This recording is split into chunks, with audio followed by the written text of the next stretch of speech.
Good afternoon. My name is Jacqueline Beckhay Barks, and the article that I have chosen is entitled Students, Teachers, and Advocates Fight Against Censorship in Alabama Schools. This was published July 14th, 2023. The senior writer was Rhonda Sonnenberg. The publication house is called the Southern Poverty Law Center. They publish various articles written by professionals or by individuals that need to be shared with the public.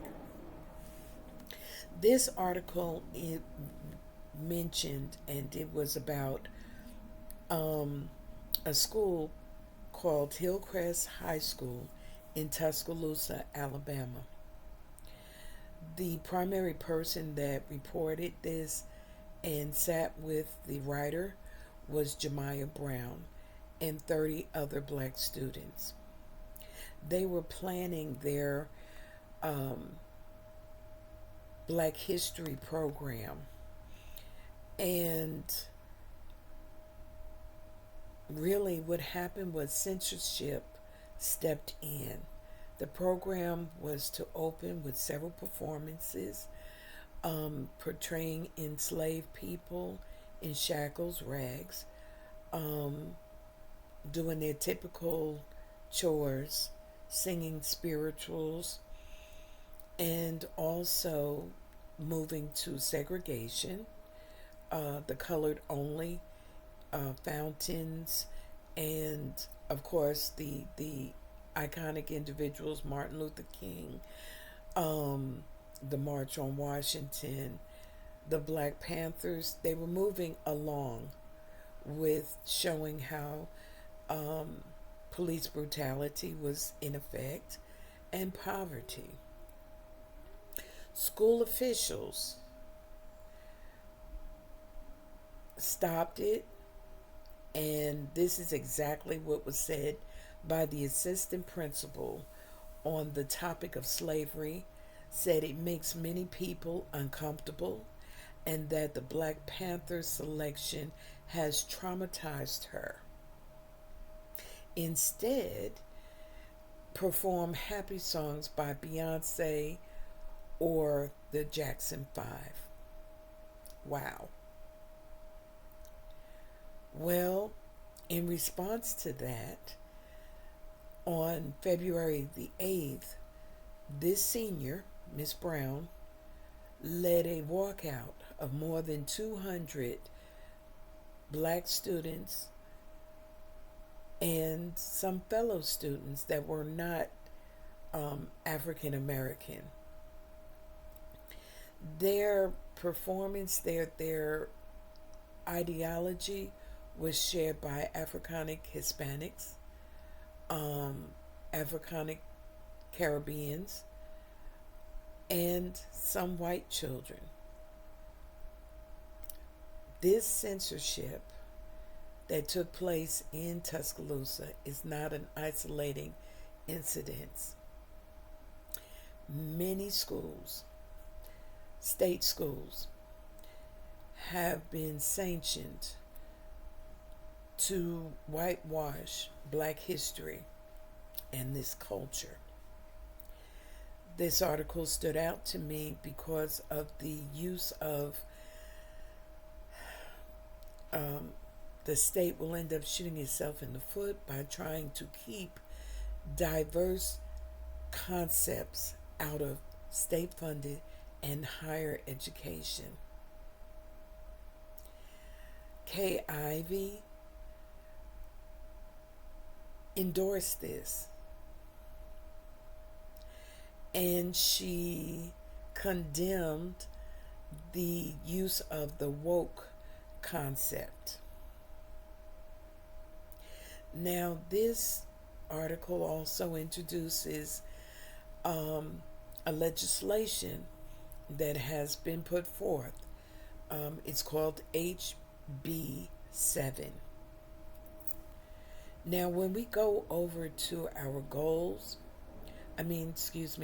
our policies, we look at the Civil Rights Act of 1964 was the legislation that was going to prohibit discrimination. It was going to strengthen the voting rights of individuals. It was to desegregate schools in Jim Crow laws, create equal employment opportunity commission so that people would have an avenue to support them. This was signed into effect by President Lyndon B. Johnson into law July 2nd of 1964. This act was wonderful in the movement of people of color into being equal and not separate but equal. However, there was an amendment, Title VI, that was added to it, and it prohibited discrimination based on race, color, national origin in programs and activities receiving federal funds. Wow. The Office of Civil Rights Enforcement of Title VI supported racial diversity. However, in this case, that was not happening. The HB7, Alabama House Bill 7, is a bill that prohibits divisive concepts, in public settings such as schools, and authorizes penalties for violations. It prohibits public entities from promoting, endorsing, or requiring affirmation divisive concepts relating to race, sex, or religion. It prohibits concentrations to be taught in class based on race or color. It also authorizes discipline and termination of employees or contractors that violate this act. It prohibits teaching, topics of historical events,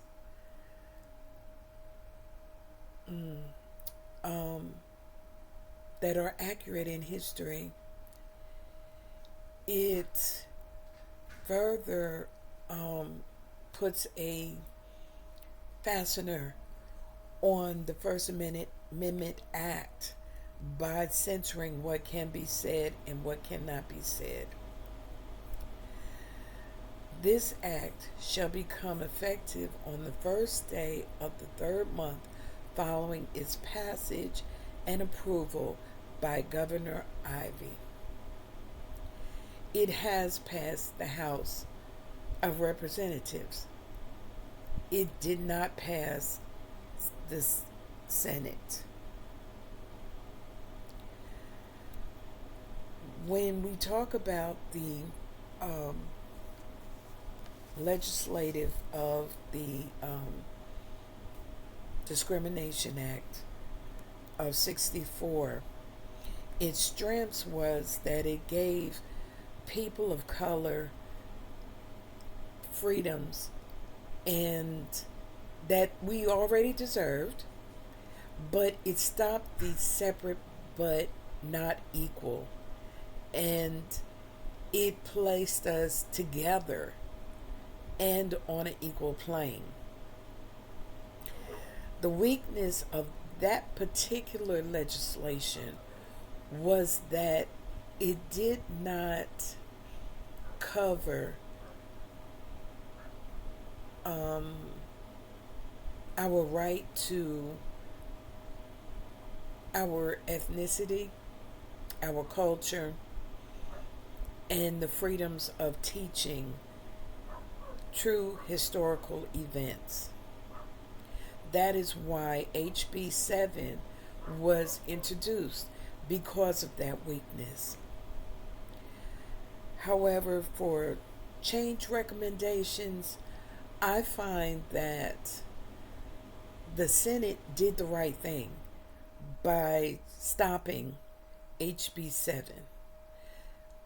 We have a culture that does not want to acknowledge atrocities that happened, the part that possibly their foreparents played, with the realization they are not at fault because of what historically Caucasian people did, but they are held accountable to move forward in a respectful and inclusive manner. Thank you. This is my presentation on the civil rights legislation policies and those that were stopped.